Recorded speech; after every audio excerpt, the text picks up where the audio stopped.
What if you could help others to find the power to heal themselves? Physically, emotionally, and spiritually. When I started teaching my classes, it was in 2002, and I was just doing the past life regressions and contacting the subconscious part. But then as the time went on and we found how powerful this was and what we could do with it, a lot of the students began saying, you know, advanced past life regression doesn't really tell what it's all about. This is so much more than that. We think you should change the name. So it was a few years ago we decided to change the name to Quantum Healing Hypnosis Technique. And this is the healing technique that we've now been teaching it, well, since 2002, that's 12 years. What if you could time travel with them? Visit mythical places or angelic realms, other worlds, other galaxies. Help others to speak to their higher selves. You can. Dolores has taught thousands of people from across the world how to use QHHT, and now you can learn her method by going directly to dolorescannon.com. And don't forget to mention the discount code MORETALKS.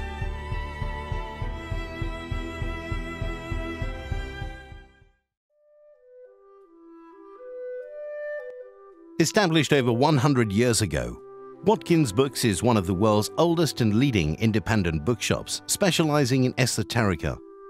We have the widest selection of esoteric books in the UK, and our friendly and knowledgeable staff are here to assist you in a unique ambience of our shop.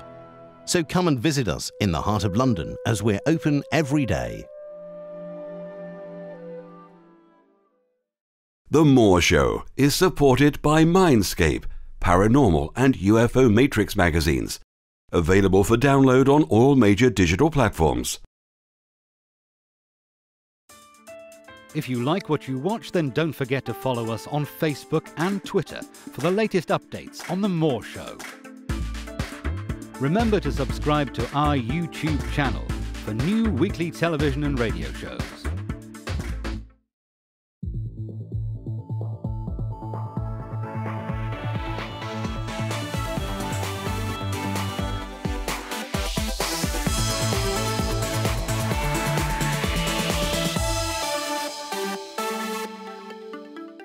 The comments and views expressed on The More Show are those of the people that make them and do not necessarily reflect the view of Kevin Moore, The More Show, or this radio station and its affiliate or sponsors. This show is for entertainment purposes only.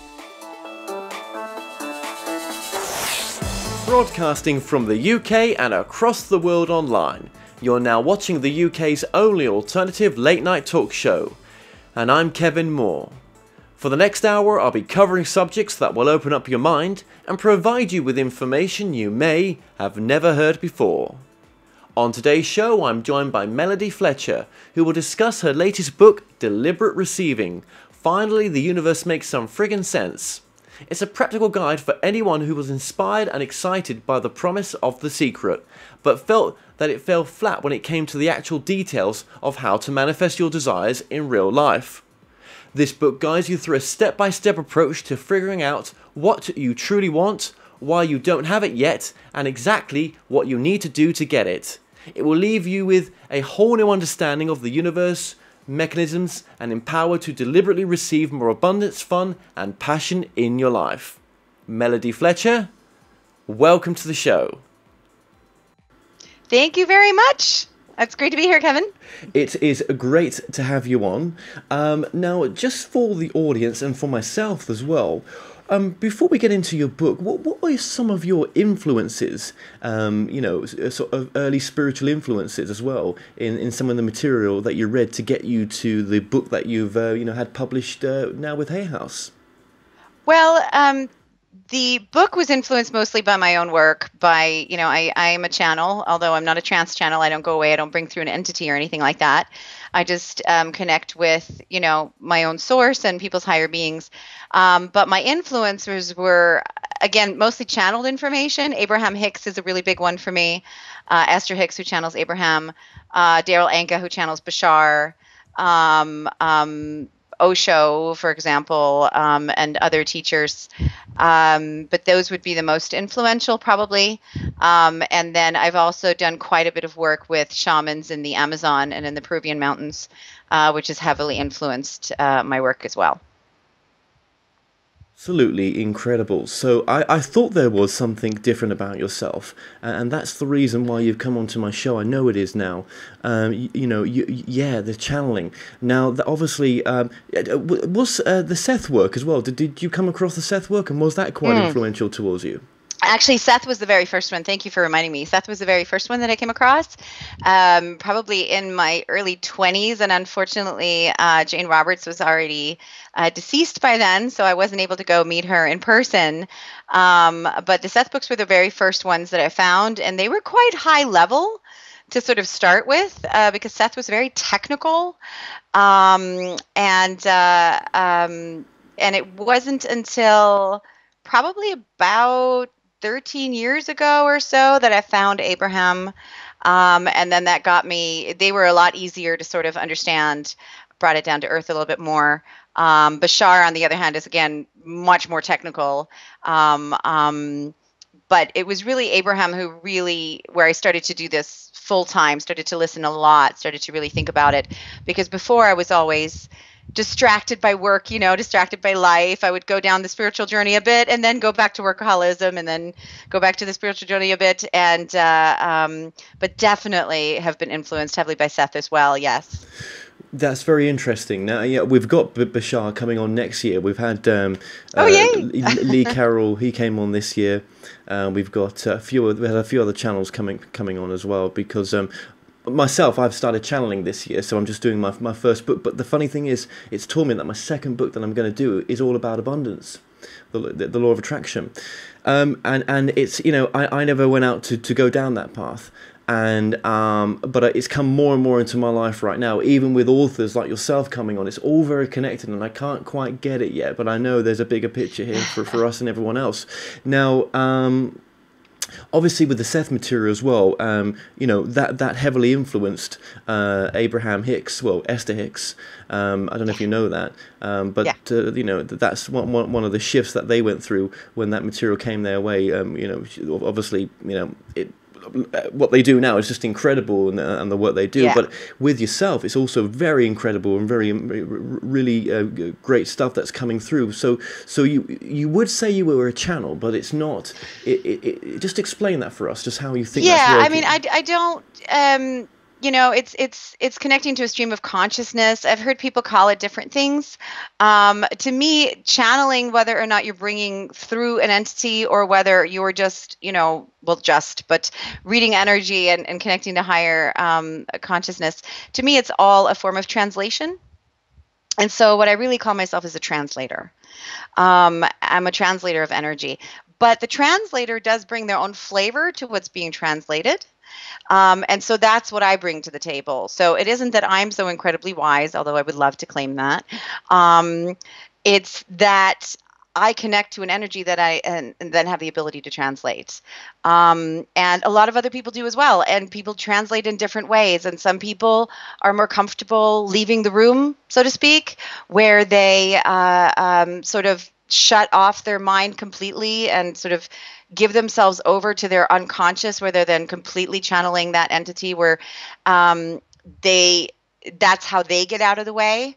And I have to say that in my early days, I was actually quite jealous of those people, because I didn't really want to be the person that would be identified with the information, because what if I got it wrong, or, what if it wasn't helpful, or, and I thought it would be a lot easier if I could just shut it down and let something come through.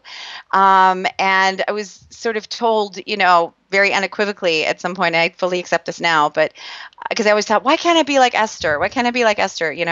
And then I realized, I was told by my guides, no matter how often Abraham says you can do this too, there's going to be a lot of people who go, oh, no, I can't do what Esther does. And if you're not leaving the room, so to speak, I think it's a lot more accessible. And that's always the message, that everybody can do this. Now, I do think it takes a lot more practice and skill to do this for others, but everybody can do it for themselves. And it's really not that hard. And I think that there are more and more teachers coming through now who are, some of them trans-channeling and some of them not so much, doing it more the way that I do it. Matt Kahn, by the way, is another person who does that, just stream of consciousness. He doesn't leave the room either,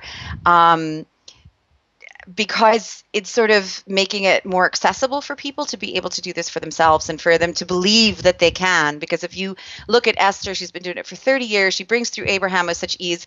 There's going to be a lot of people who kind of say, yeah, I would like to believe that I can do that, but I just don't think I can.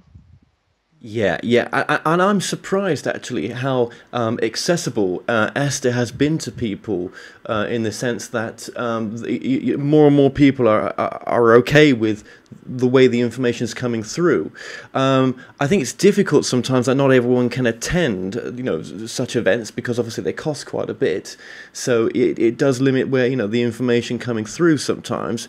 But I think if it's the right person for the right job, then you'll be guided to see them. I think that's probably really what's happening here. Now, I really like your work, and I really, what comes through you is very wise and very, very loving, but also very intelligent as well, I would say, because I watched some of your videos from Hay House, and we'll put links on this interview for it, and I thought, wow, that's said in such an easy way to get. So let's get to the information, some of it. I mean, obviously we're only going to scratch the surface here, and we highly recommend people to get the book.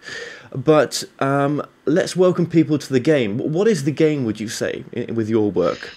Well, to do a little bit of an intro on this, I've always had a gift. Back in my corporate days, I had the same gift, which is to take really highly complex information and break it down and explain it in a way that people can easily understand. So I obviously was sort of born to do this. And to me, reality is technology. And I obviously have grown up in a time of technology. I'm of a generation where technology has played a big role. And so I like to understand how things work. In fact, I need to understand how things work. I'm not a take it on faith kind of person, and neither are people who tend to read my stuff and the clients that tend to find me. So the game, it's very much broken down as a technology. So essentially, we are in a hologram, and it's a technology that people don't really understand that well yet, but that's changing heavily now. So we're in this hologram where essentially everything that you experience is a mirror to your vibration, to your energy, what you're emanating. And whether you are consciously aware of what you're emanating or not, it is being mirrored back to you. And often the only way that you know what you're emanating is by watching what's in the mirror. And the problem is that we've been taught to engage with this reality by trying to change the mirror. And Bashar has a wonderful analogy for this, where he says, don't go up to the mirror and try to get it to smile if you're not willing to smile, to have that reflected back to you. And it really is like that. We try to go out there and change things with action and try to change the hologram instead of changing what's being reflected, changing essentially what the laser is pointing at. And once you really understand that and you start to see the correlation and learn how to work with that, life really becomes easy. In fact, a lot of the conversations that I'm finding myself having these days with my clients is they're going, can it really be this easy? Can it really be this good? Can I really trust this? Because holy crap, where's the suffering gone? Where's the struggle gone? And they almost miss the drama, because they're so used to having to work so hard for everything, and suddenly everything just comes really easily. And so that is essentially the structure of the game in very general terms. Well, I love the title of your book, Deliberate Receiving. Finally, the universe makes some freaking sense. Deliberate receiving, as in we're entitled to have what we choose to desire. I was going to say want then, but maybe want's not the right word. Well, I don't really teach that way. I don't care what words you use. I don't think any words are inappropriate. What matters is how you use them and what they mean to you when you do. So one person can use the word want and it's not a problem, and another person, it's a really loaded word for them, and then maybe they should choose a better feeling word. So I don't really care if you use the word want, but absolutely, we're not just entitled to get what we want. It's our birthright. It's what we're here for. And that's why the idea that you can't get what you want feels so awful, because it's not true. We are absolutely entitled to get what we want. But, people talk about deliberate creating. You have to deliberately create your reality. Well, you can't help but create. That's part of the automated process. That's part of the machine. You don't have to think about that. You cannot stop that process from happening. It's already created. Ask and it is a given. A lot of, Abraham Hicks talk about that. It really talks about that it's already there for you. The second that you have a thought is just a manifestation. You've already lined up with it to some degree. So the second you have a thought, it's already available for you to manifest into the physical. But so creating, it's not the problem. It's letting it in, letting yourself receive it. And when we start to receive deliberately, meaning that we're aware of what's coming into reality and what we might want to fine tune so that we actually get what we want, then our reality doesn't have to be filled with a bunch of crap that we don't like. I think I've been guilty myself just recently of because as I've got into more of the law of manifestations or manifestation, I've realized that actually I've not concentrated or had any aspirations of the things that I would like to achieve. I've not been focusing on them or really given that to the universe. So I want it's no wonder why I've been in not in a rut, but just in the present situation I find myself in some respects. So I think do you think we have to be focused on our feelings and our thoughts about what we desire to manifest or choose to have come to us in a sense? Yes and no. Because here's the thing, you don't have to actually focus on what you want. You don't have to do that. What you want to focus on is how you feel. Now, focusing on what you want can be a powerful tool to sort of ferret out what resistance you have to it. So, for example, if you want a pile of cash and you focus on a pile of cash and you realize that it doesn't feel so good, then you're not actually focusing on what you think you're focusing on. There's something interfering there. But you could go out and you could focus on nothing deliberately in terms of, I want that, I want that, I want that. And you could just feel really, really, really good. And your life would be filled with really good feeling things because that's what you're emanating. So is it necessary for you to focus specifically on things? And no, absolutely not. But it can be useful, and it can also be fun. It can be fun to focus on something and then watch it materialize. So what would you say are sort of simple steps to making manifestation physical then, would you say? Well, the way that I break it down is a progression of manifestation. So it happens in 5 stages. So the first stage is focus. It's where you're focusing, and you have no idea where you're focusing because it's like pointing a laser. You have no idea where you're really pointing the laser until you see the red dot on the wall. So stage 2 is where you start to get some feedback, and that's your emotions. So how something feels to you. And that can be subtle at first.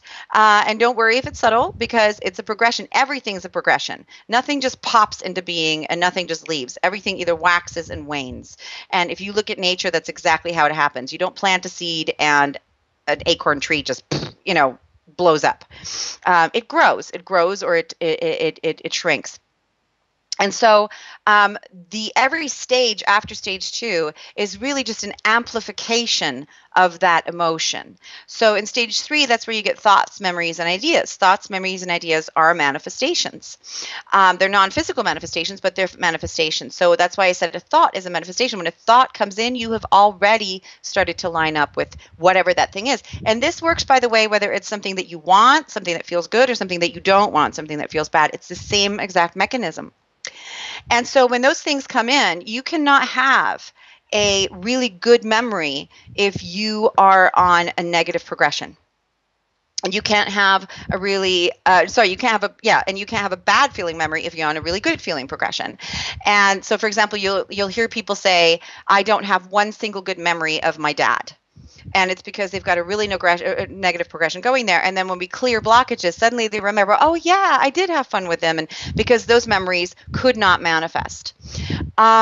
And so the next stage then is synchronicities, which are very tiny little manifestations that are easy to miss and dismiss. So they're things that are generally only meaningful to you personally, a song on the radio that reminds you of something, a billboard, a coincidence, that other people might go, yeah, that's kind of thin, but it's meaningful to you, and you should not dismiss them. You should validate them because they are the precursors. They're letting you know this is the progression that I'm on. So for example, if you're looking for a job and you start to see advertisements for jobs that are really kind of along the lines of what you want, then that's a sign that, hey, like little signposts from the universe, you're on your way, you're building that progression. The momentum is increasing. The problem is that many people at that stage kind of go, oh, that job didn't come along, that didn't actually come together, or that job's not perfect, because it was never meant to be. It's not yet the big manifestation. And if you're willing to keep, so they turn away from the progression, start a different progression by going, oh no, I can't get the job I want, and off they go and start a different progression. But if you keep going, then in stage 5, you get your physical manifestation, the hot guy or girl actually coming in, the wonderful job, the things come together. And also in stage 5 is where you find action. Your action is a manifestation. So if you are finding yourself compelled to do things or not do things that you would like to do or don't want to do, don't try to change it with willpower, because willpower was never meant to change action. I always say that trying to change your circumstances through action is like trying to put vitamins in your poo. It's too late in the process. Change your energy and your action will automatically come along. So if you say, I want to force myself to go to the gym, even though I really don't want to and it doesn't feel good, that's not going to last very long. And yes, through sheer will and torture, you can force yourself to go to the gym every day. But the second your life changes in any way, and it will, that's going to stop. Whereas if you line up your energy, then you may or may not be, inspired to go to the gym. Not necessarily, but you might be inspired to go to the gym, but then it'll actually be fun and then it'll actually feel really, really good. So that's sort of the difference where people say, I can't stop myself from taking this action, or I can't force myself to take this action. They're working on the wrong end of the progression. They need to start at the beginning of the progression, and then the action will come automatically. And then the action may not look exactly like they thought it would look. Right. So go with what feels right. Go with your feelings. That's essentially become aware of your feelings. Yeah. Because most people are not aware of their feelings. Become aware of your feelings, and then make the better feeling choice. And sometimes in our society, that's not the easiest choice, because we've been taught to trust the negative choices more than the positive choices. But if you make the better feeling choice, people say follow your heart. Make decisions with your heart rather than your head, because your heart wants you to make the good feeling choice, and your head wants you often to make the bad feeling choice, because it thinks that's going to be the more beneficial choice, even though it isn't. So would you say then following your gut instinct as well is that the same? Yes, but you have to temper that, because it depends on who you're talking to. If you're already really used to your, listening to your gut instinct, and you've kind of finally honed that, then absolutely trust it. But what I found is that people who are really heavily repressed, who are not listening to their emotion, they often think that they're following their gut instinct, but they're not. So it's still their mind talking to them, going, well, it's resistance talking. And then they think that that's their gut instinct, but it really isn't. So I would assume that your audience is probably intuitive enough not to have that problem. But if you have any healers in your audience who may be working with people who are in denial like that, they want to watch for that, because, well, I was following my gut instinct. It might have not been their gut instinct. They want to feel their way through that. Yeah, because I've come across people, and myself as well, who say, and I've said as well, I just don't know what it's saying. I cannot get in tune with it. I really don't know. It's just not talking to me as it should do. And you can get into that sort of low level, in a sense, or that stuck mode. And it's like, where to go from there? Well, the way, because it can be very easy to say, well, just follow your intuition. Just follow your intuition. And like you said, people are like, I don't know what my intuition is saying. What the hell am I supposed to do? Yeah. Look at the choices that you have, that you're faced with at this moment, and then make the better feeling choice. And for many people, the better feeling choice means the less bad feeling choice. But also understand that if you have two choices, if you're faced with two choices and neither one of them feels good, both of them feel heavy and tight and frustrating and repressing, then understand that there's a third choice that you're currently not seeing.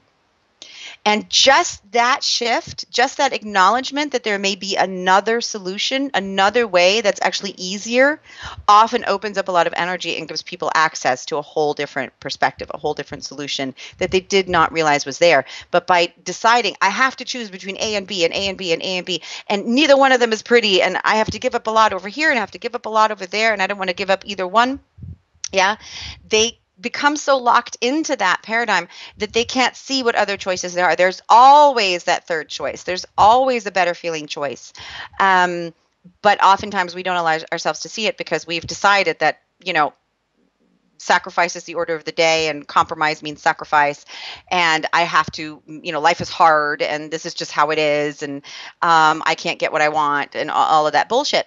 So oftentimes just the recognition that there is a better feeling choice out there and allowing yourself to feel the relief of that. And you know that you're doing it right when you feel the relief of it. So oftentimes you actually feel a physical relief. You'll breathe easier. You'll feel less tightness in your chest. You'll feel less tightness in your joints and muscles. And it'll be visceral, particularly if the resistance is large. And then you may find that you go sleep on it and the next morning you have a whole different idea that wasn't there before. Yes, because some of us can moan and say, well, we're not happy with our job, so I'm going to go with my gut feeling and just pack. I can't go with my gut feeling and pack it in because that there isn't any other way to bring a source of income in. But you see, your gut feeling is never going to tell you to go do something really, really bad feeling. Yeah, that's what I'm. So if I ask you, how does it feel to quit your job? It feels awful. It feels scary. That's not your gut. That's your mind saying, well, staying might suck, but it's better than leaving and facing that whole mess. Yeah. And so I can't leave. I wish I could leave, but I can't leave. So now I'm making the better feeling choice, but the better feeling choice between two awful, awful choices, but you're still making the better feeling choice. But there is another better feeling choice. What if you didn't have to just quit and be jobless for a while, but you could make your situation better, either in that job or find a better feeling job. And then, the resistance comes up. Yeah, I call them the yeah buts. Yeah, but in this economy, I'll never find anything, so I might as well not even try. Oh, no one's going to hire me at my age. Insert blank here. And so you find how you're sabotaging yourself, but you see how those yeah buts start to come up, because what we've done is we've started a progression by saying, let's point ourselves towards a better feeling progression. And when we do that, all of the resistance that is negating that specific pathway is going to pop up. So you don't have to go hunting for resistance. Just point yourself in the direction of what you want, and what's negating that will pop up. So, yeah, but I'm too old. Oh, wow. I didn't even realize that was in there. Yeah, but in this economy. Oh, well, wait a minute. Is that actually true? And then you can start to question that. So just by opening up and saying, here is what I want. What do I want? Do I want to quit my job? No, I don't want to quit my job. That's scary. Do I want to stay in this job? No, that sucks too. What if there was a third option? That's why I said often just by opening yourself up to that third option, you get the process going already. But never assume that you have to suffer and that's just your lot in life. There is a better feeling path.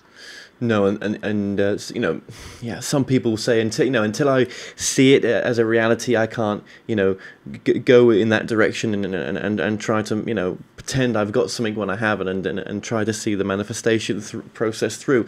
Well, and that belief will keep you stuck. Yeah. I have to see it to believe it. That will keep you stuck because, again, I want to see stage 5 of the progression before I'm willing to start stage 1. That's not going to work. Nope. But what have you got to lose? Start stage 1 and get going and see what happens. Absolutely. You don't have to quit your job. And that's the point I wanted to make, is your gut is never going to tell you to just quit your job. Yeah. But your gut might tell you to go talk to that person. Your gut might tell you to give something a try.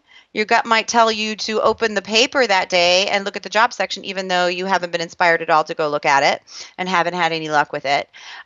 Your gut might say that choice is way better than this choice. even though logically, even though logically, you don't understand why that choice might be better, your gut might say, yeah, but that one feels way better. So what your gut is saying, this feels better or less bad than that. That's your gut. Absolutely. And what would you say, though? I mean, we've covered some of them here, but is there some sort of set of, limiting core beliefs that we all need to overcome sometimes to bring this process, to get this process to work? Absolutely. There are several that I put 4 in the book, and I'm going to try to remember them off the top of my head because I brought the 4 big ones in. But, one of them we've already covered, which is I have to see it to believe it, which absolutely does, like I said, doesn't make any sense. You're saying, let me see stage 5, which you can't see until I've actually gone through that progression in order for me to be willing to do it. It's a sort of time travel. Let me see the future. Another one is I cannot have what I want. That's a really big belief that people have to be willing to drop.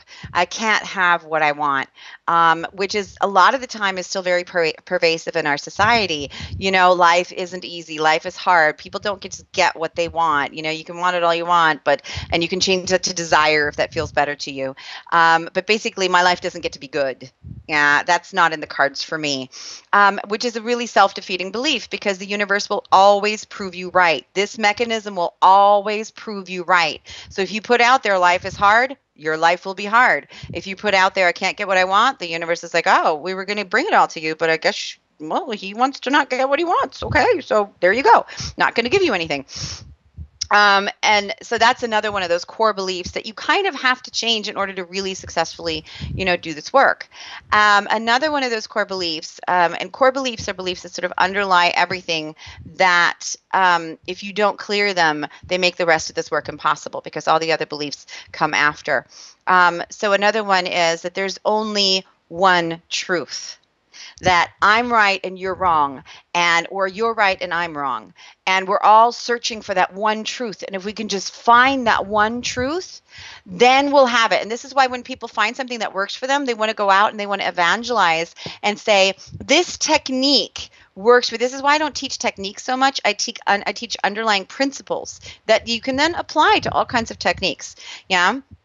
But this technique works. And or this religion works, or this scientific principle, or whatever, this point of view, this perspective is the right one, and it has worked for me, and so it must work for you.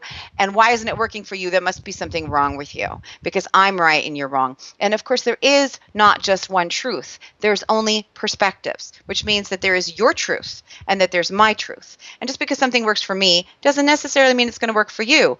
And I'm not in charge of what works for you. You are. So even though 100 people might tell you this is going to work, that doesn't mean there's something wrong with you if it doesn't work for you. That just means that that's not yet your truth. Or if somebody, says something and it doesn't feel good to you, then that's not your truth. But you don't need anybody else to agree with you with your truth, and you don't need to convince anybody else of it, and you also don't need to agree with them just because they have authority, or because they sound like they have authority, or because they have a degree from a prestigious university, or because they have a title, or because they're your parent. Yeah. You are in charge of your truth, and there is no one truth. There are as many truths as there are perspectives. Yeah, and I think one thing with this process of manifestation as well is kind of like, no expectations on the outcomes, because I think sometimes when I've manifested things, it's been a completely different outcome in the end, but just as enjoyable as what I first envisaged. Yeah, well, here's the thing. If you're having to define very, very specifically what it is that you want, then you don't trust the mechanism. Because if you understand that if you're feeling really, really good and you've decided how you want something to feel, which is essentially how you do this work, you decide how you want it to feel. So I decided that I want this thing to feel awesome. I want my life to feel awesome. I want my relationship. I'm going for a relationship. I want my relationship to feel awesome. I want to feel sexy and attractive, and I want to be turned on by him when he walks in the door. And best thing, I want to respect him, and all of these wonderful things. But then I decide to get really specific about it. I say, well, that means for me to be attracted to him, he has to be 6'2", and he has to have dark hair. And well, he has to be Ivy League educated because otherwise I don't consider him intelligent. And he has to have all of these things. What I'm doing is I am not really trusting the mechanism. So I'm saying, no, he has to have this because obviously that's the only way that I can accept that. That's the only way I'll feel about that.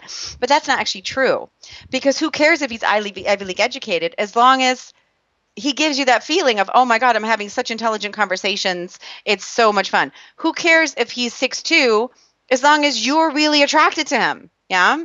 And so it's allowing it to come in, because, you know, this is how people limit themselves. So they go out, for example, to keep it in the realm of romance, they go out with a very specific subset of people that have certain qualities, because they think that those qualities are needed for them to feel the way they want to. And they miss out on the manifestation that wants to come in, because it doesn't look exactly the way they've decided it has to.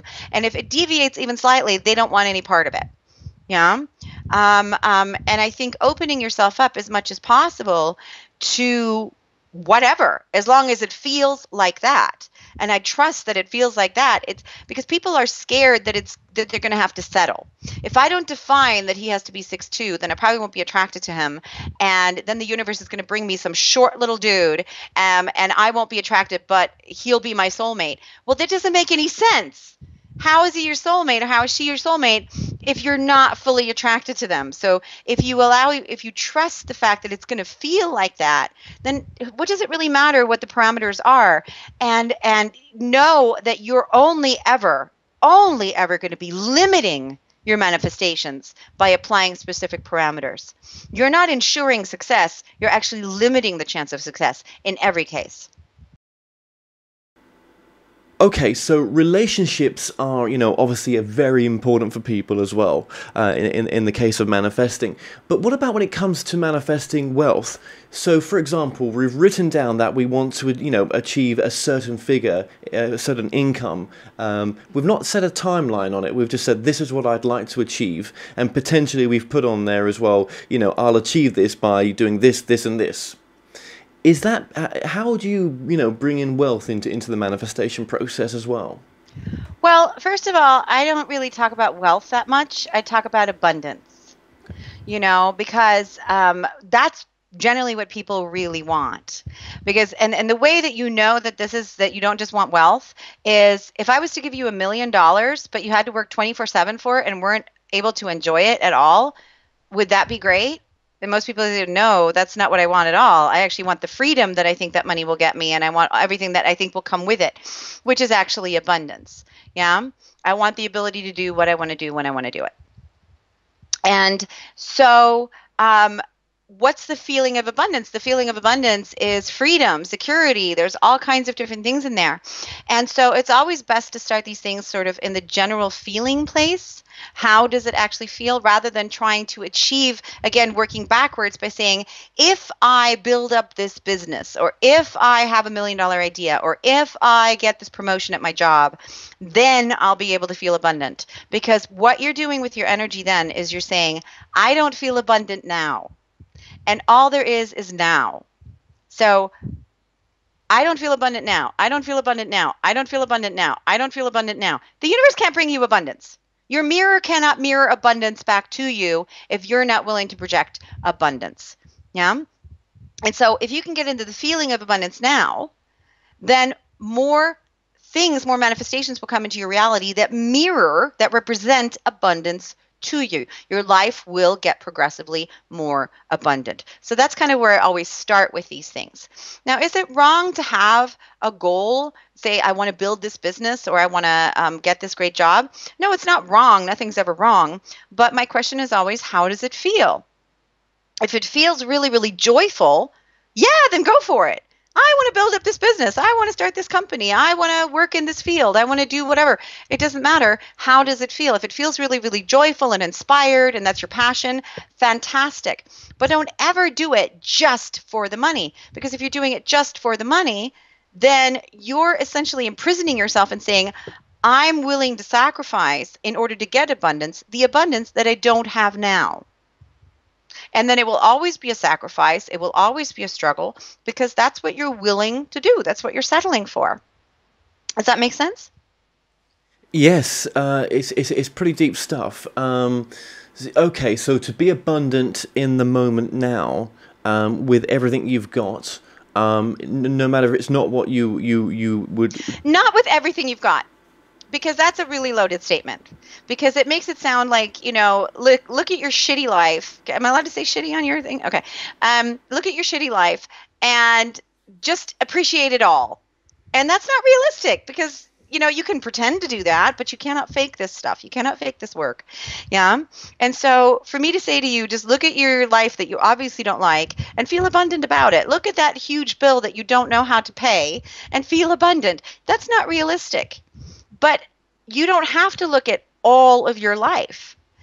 Can you look at any of it, even a small piece of it, and feel abundant about that? And you know what? Sometimes it's just like, I'm abundant in the oxygen that's around me. Sometimes you got to go real ridiculous like that. I'm abundant in breath. I have as much breath as I want.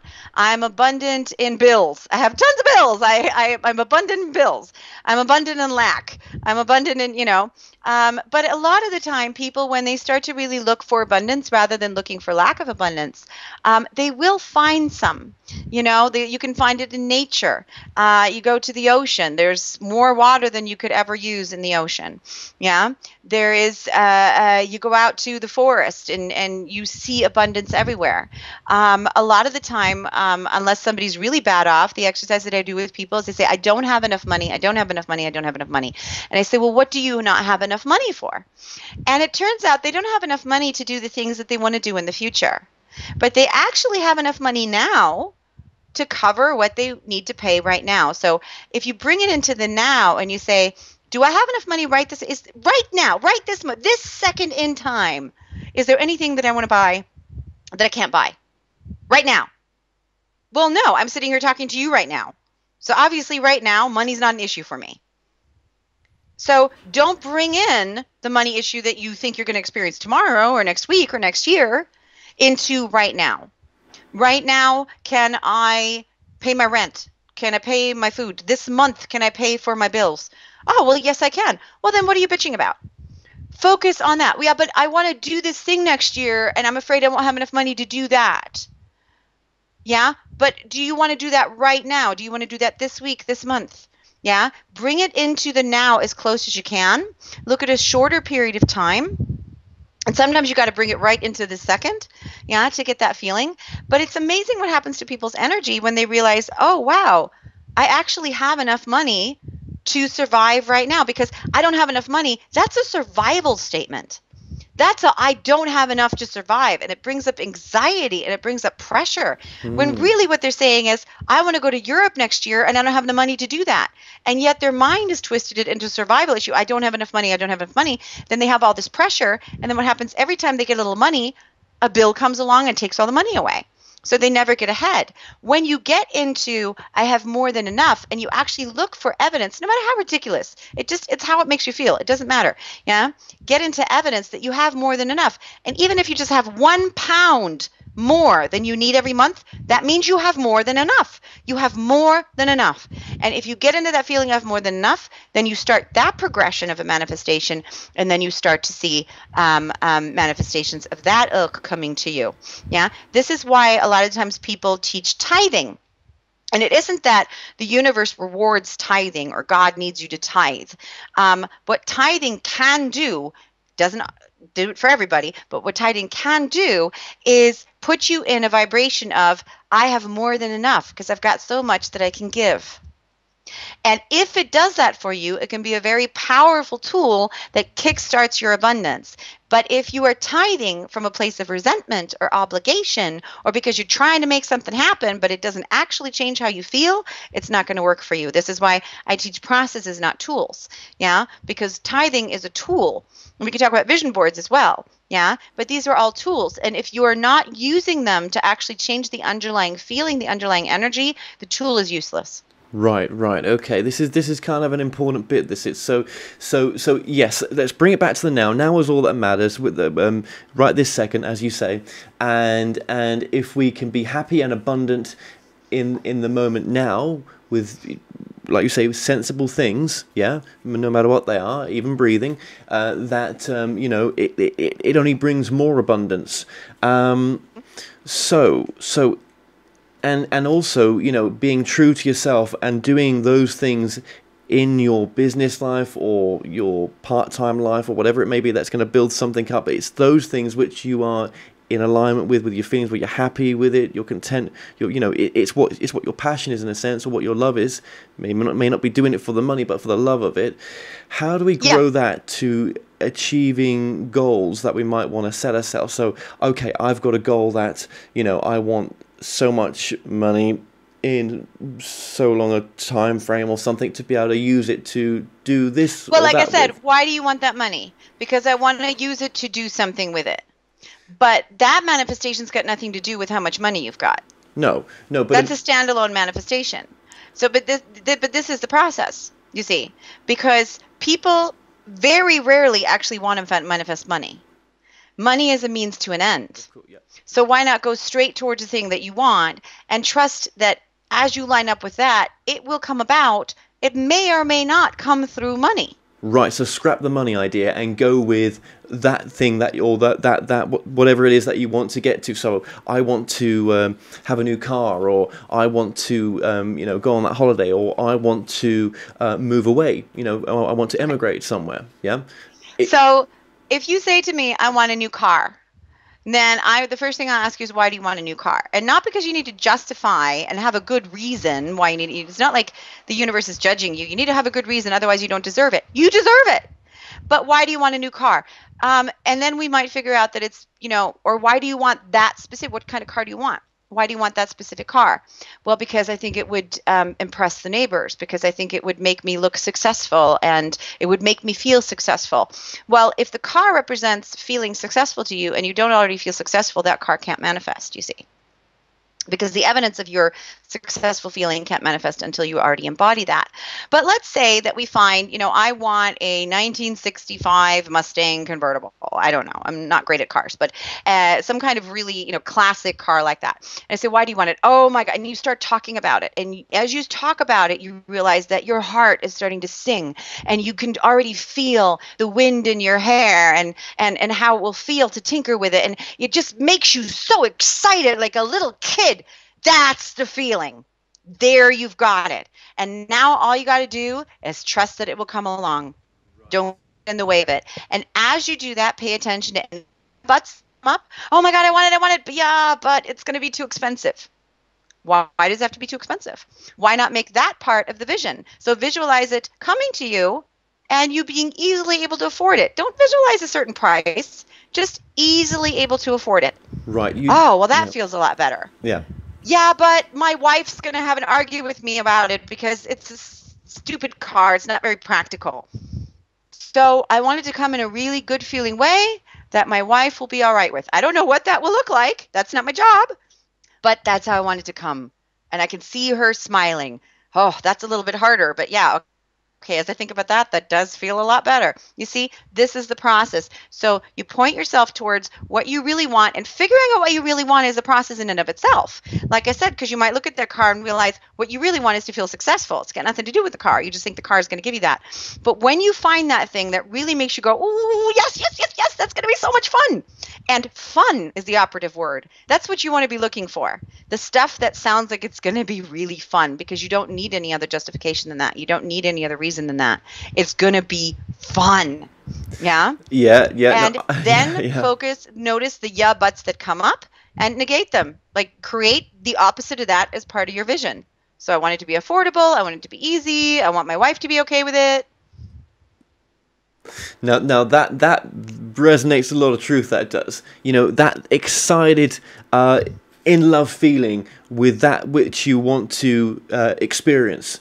So, for me, for example, you know, moving away and emigrating somewhere, that's the kind of feeling I get from when I visualize that most times. I'm like, Yeah. you know, being in that different culture, you know, meeting new people, you know, just a new life, yeah, you know, something completely different. New venture, yeah. Well, as you have done as well, you know, because obviously you're in Germany. Did you manifest where you are now? Because I mean, obviously you've come from America, have you not? And I just came from Spain. I just Spain. moved away from Barcelona. I was there for 13 years. Yeah. Yeah, I've been all over the place. Of course I did. My mother lives here, and so but I go wherever my intuition tells me to go. I don't even question her anymore. She knows what she's doing, and I just follow. And my mantra for the last few years has been, I have no idea what's going to happen, but it's going to be awesome. It always is, you know. I love it. So I just open it up and create a very general expectation of awesomeness, and it always is. And if I fight it, then it's not so awesome. So I've stopped fighting, and I go with it, because it always leads me ultimately to where I want to go. You know, whether I've specifically defined that or not, it's awesome to me, not awesome to somebody else, not by somebody else's standards. It's awesome to me. Yeah. And so, I am on my way back to the States, but it's going to be here for 2 months, then the US for 2 months, then back in Europe. And I'm going to be coming to the UK and doing some speaking engagements, and all of that be on my website under the events section. In December, then I'm going to Peru in January, which is my annual pilgrimage to Peru to work with a shaman. And then I will be in the States from then on. But I always travel a lot. So incredible. No, it's just great to see you, you know, embracing what you're teaching as well. We're running out of time here. I know we are, but just a couple of quick questions, but a couple of other things. You know, going back to the money thing, sorry to bring this back up, right? But it's a big topic. It is, especially in the law of attraction arena. If you wanted to you know, attract to becoming a multimillionaire because you wanted to experience that lifestyle, you want to experience everything that would bring, it was just such a calling to go out and do something that, you know, to concentrate on some business or some venture, because you wanted out of it in the end something around that area where you wanted to, you know, experience wealth. Is you know, can the law of manifestation work in that sense, coming from that space? Oh, you know, you're kind of asking, if I jump off a tower, will the law of gravity work if the tower's really tall? You know, the law of attraction is always involved, whether you're doing it deliberately or not. Becoming deliberate of it just makes the whole ride a lot smoother, because you stop fighting yourself so much. So, of course, and you can have anything that you can imagine, because your imagination is also a tool of creation. So if you can imagine it, you can manifest it. And that's well worth remembering. Yeah? And you deserve to have it all. You can have it all. So you never have to justify. It's not wrong. I don't take people off the path of money because it's wrong or materialistic to want money. It's just that usually money is a means to an end. And so when you say to me, you know, what if I want to be a multimillionaire? There's no judgment. You can be a multimillionaire. But again, the process to lining up with it is, why do you want to be a multimillionaire? What is the feeling that you're actually wanting to achieve? Because people think that the question, why do you want to do that, sounds judgmental. Oh, well, why would you want that? Do you have a good enough reason? You know, and it's not that. It's, what is it that you're really after? And so a lot of people want that because they want to play at that level. They want to really play big. You know, they want to get into it with a lot of people. They want to have a lot of influence because it's so fun to play at a really big level. Yeah. And nothing wrong with that. Absolutely nothing wrong with that. Of course, it's fun to play at a big level. I'm sure Richard Branson has a crap load of fun. Yeah. And who amongst us wouldn't want to do that? And yet, going down the road to becoming that will mean facing some of your fears of limitation. Because I promise you, if you had $1 billion idea today, it would shut you down. You'd be like, I don't know how to do that. I don't know how, oh my God, that's too big. That's too big. Yeah. And so focusing on that. So essentially, especially if you have a big goal like that, that's okay. Get into it as often as you can to the point where you're dancing around the room, because then you've got it. Then you've got it. When you get that really open heart feeling of, oh my God, giddy, giddy, giddy. I'm going to go to Disneyland as a kid feeling. Yeah. The day before Christmas. I can't wait. Yeah. That wonderful feeling.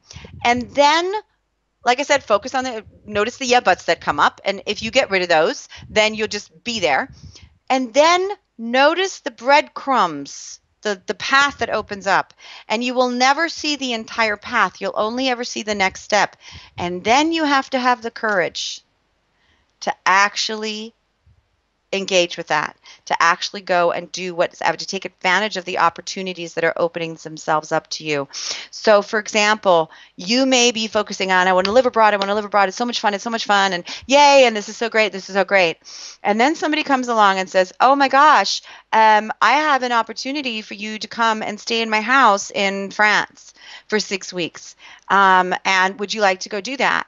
And then you might, your mind might get involved and go, oh, well, how would I make money in France? And it's only 6 weeks. Or how would I have the money to cover myself when I haven't got it now? Yes. And so then you have to have the courage to go, yeah, let me go to see for France and let's see what happens. I don't know how this is going to work out, but it's going to work out. I'm going to trust that it's going to work out. I'm going to stay in this good feeling. I'm going to work myself into this good feeling place every day and trust it, because this is just the beginning. This is just the next step. And I will not see the step after that until I engage with this. Yeah.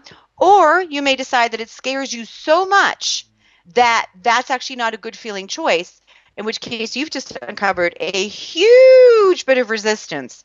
But that's another piece of the puzzle. So now you can work on that piece of resistance, that you have massive fear.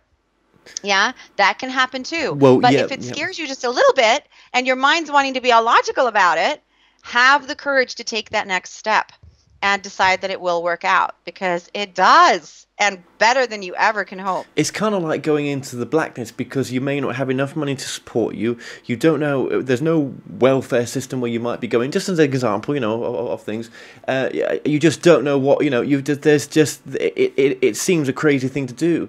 But like you say, if you've asked for it and it comes your way and you've seen the breadcrumb, well, like you say, maybe there's a bit of something bigger here where you can just trust that it actually might be. What have you got to lose? But also know that you don't have to do it to extremes. So, for example, if someone says, "Why don't you come to France for 6 weeks?"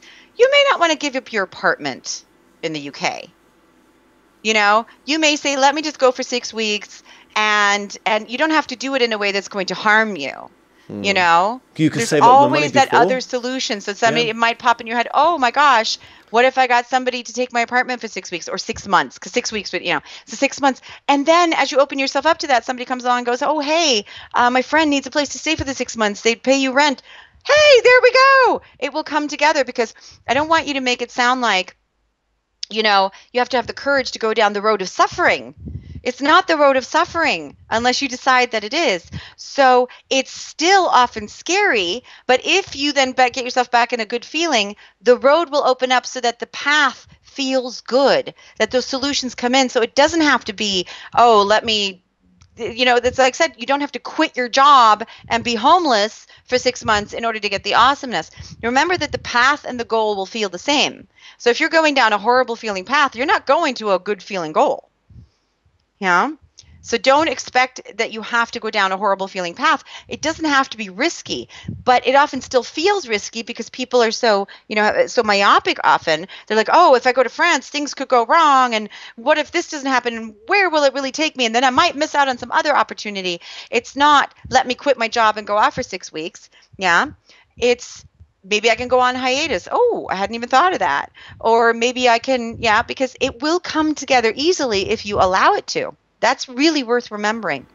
Well, thank you for just clearing that up. I just wanted to get that point across. Thank you so much for putting it in the words that you did. That makes it so easy to understand. And just finally, I know we just finally here. One last question. All right. With writing your goals down, I've started using a vision board. What's the best way, would you say, to do this? Would you say a vision board is something that you would suggest? You can use a vision board. I think that they're great. I think that there's a lot more value in creating the vision board than there is in looking at it every day. You also need to pay attention to, well, first of all, writing down your goals or creating a vision board, the first thing you got to do is choose your goals by how they feel. Go to the heart, the core of what you want. So if you want to put a bunch of money up there, but money isn't actually what you want, keep digging until you get to the thing you want, until you get to the thing that makes your heart sing. Then find an image that represents that thing that actually, you look at that image and you go, you know, if it doesn't evoke that feeling from you, it's not going to work for you. And then after you do that for a while, you may find that you need to change the pictures because that picture doesn't do it for you anymore. And you know, maybe you have a house, beautiful house there, and you're like, oh my God, that's so great. But as you acclimate more, you find that actually you need to put a picture of a bigger house, a more spectacular house, one that scared you a bit before, so it didn't feel so good. But now that bigger, more spectacular dream house is actually the one that makes your heart sing, you see? So you have to sort of upgrade the visions because it's always about getting that feeling of opening your heart and excitement. So just putting, you know, words of abundance and money and, you know, relationship and that's not going to work for you at all. You have to go much deeper than that. And then it can be a great tool, particularly if you look at it every day and it makes you feel really, really good. But most of that value is going to be in choosing what you want to focus on, finding representations of it. And then you may need to do that process over and over again as you find that those pictures don't quite do it for you anymore and you need to up level them a bit. And that's a really good sign when that happens. Don't be disappointed when that happens. It's a really good sign when that happens because it means you are much further down that progression and you're able to imagine much bigger now than you were before. What would you say, Melody, is the most important message of your book? The most important message of the book is that you get to have whatever you want. Your life is supposed to be great and you get to feel good. In fact, you're supposed to feel good. It's your birthright. This game was always meant to be fun and easy. We're the ones who made it hard. Yeah, absolutely. Well, I just want to thank you so much for coming on today. I found your interview absolutely fascinating, and I know it will help so many people who are looking for some of these answers. And you've probably told them what they already knew, but just to re-remind them. So thank you for the fantastic work you're doing, and God bless you. And I'm sure you'll be back on the show at some point in the future. Thank you very much, Kevin. It was my absolute pleasure. And I'm sending huge happy, shiny puppy hugs to your entire audience. Thank you very much. Well, we've come to an end on tonight's show. Don't forget that you can listen and watch all our past interviews on The More Show's official YouTube channel. Remember to subscribe to our YouTube channel for new daily shows. You may also find out more on all past and upcoming guests on the show via themoreshow.co.uk, and do like us on Facebook for the latest updates. So until next time, be safe.